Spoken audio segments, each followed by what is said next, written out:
crackle of the shop.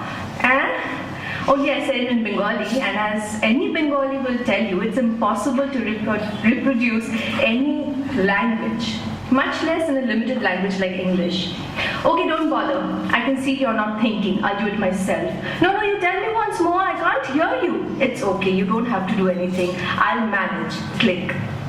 So I call my husband and narrate the conversation. I learned that Roy is a renowned sanitary ware shop. I had no idea. It's not like I go running about buying commodes every day. And I was told, Renshaw, can't you understand Renshaw? Can't you figure it out? You just do not apply your mind. So should I go and get one? Do what you want. Don't disturb me. I'm busy. Bye. So I look up the yellow pages, call up some sanitary ware shops, find out if they have a Renshaw, and arrange to pick it up and have it installed. Now if anyone asks, I'm an expert in Renshaws. They have an arm and can be square, round or rectangular. The size is varied too, and the water falls like big fat raindrops, hence the name. The more I live, the more I learn. Or take this instance, my mother calls. You don't talk to me anymore. You know, the other day I called the girls and they just returned from school and they were having curd and rice. Can you imagine? Only curd and rice. Sure, Ma, on a hot day at 3 in the afternoon, it's a crime.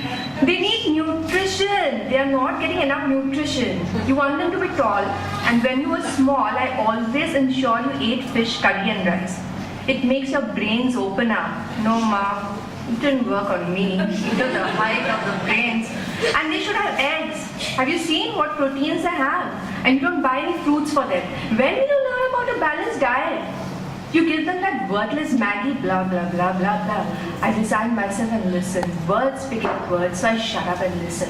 Or continue with whatever I'm doing with a few moments. Then my ears perk up. Haven't been paying the rent. Whoa, stop, what rent? Who has to pay? Obviously the tenant. You think I'm talking about the girls? You just don't listen and you don't like to think. There we go again. Or take this. We are at this fancy party and everyone is busy kissing everyone's cumulative backsides.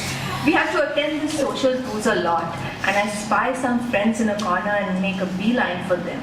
On the way, I have probably ignored the chief guest and looked through the host, but I am undaunted. I have my drink in my hand and turn with the latest gossip that I heard on the way to the party. You know, X's wife ran away with a dentist, that old pervert. I feel a hand on my arm. I hear silence. X is standing next to me, pretending to admire some flowers. My friend take me away. My husband says, you just don't look around and you don't think. Oops. So the next formal do I go to, I resolve to be quiet. What does a gal do when she's decided to shut up? She drinks. One thing I've been blessed with is a strong constitution when it comes to alcohol. I can put away amazing quantities and not appear drunk. I'm a quiet drunk. So I quietly SMS my husband, skip dinner or forget I've eaten and go home. Only in the privacy of the car do I admit I may have had too much. Hubby grunts, drives home and sends me to bed. I lie in the dark and think I have escaped this one.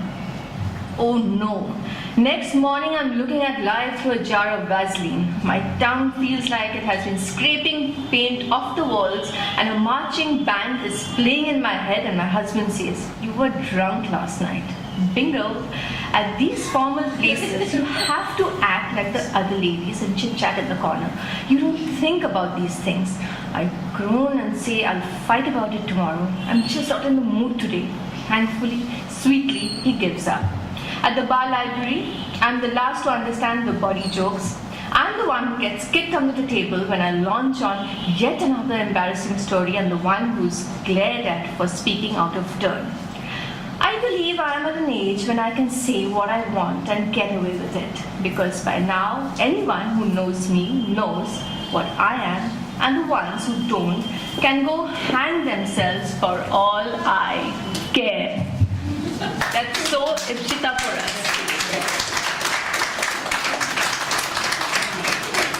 That is what I meant when I said that the story has poured out straight from the heart.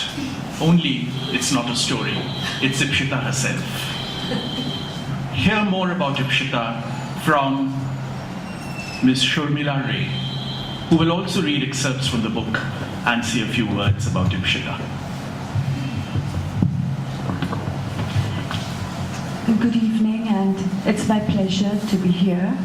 And Ipsita, I loved your book because, though this book has, it's been divided into many parts, like real life-based stories, fiction, and poems. I feel it's like a Victorian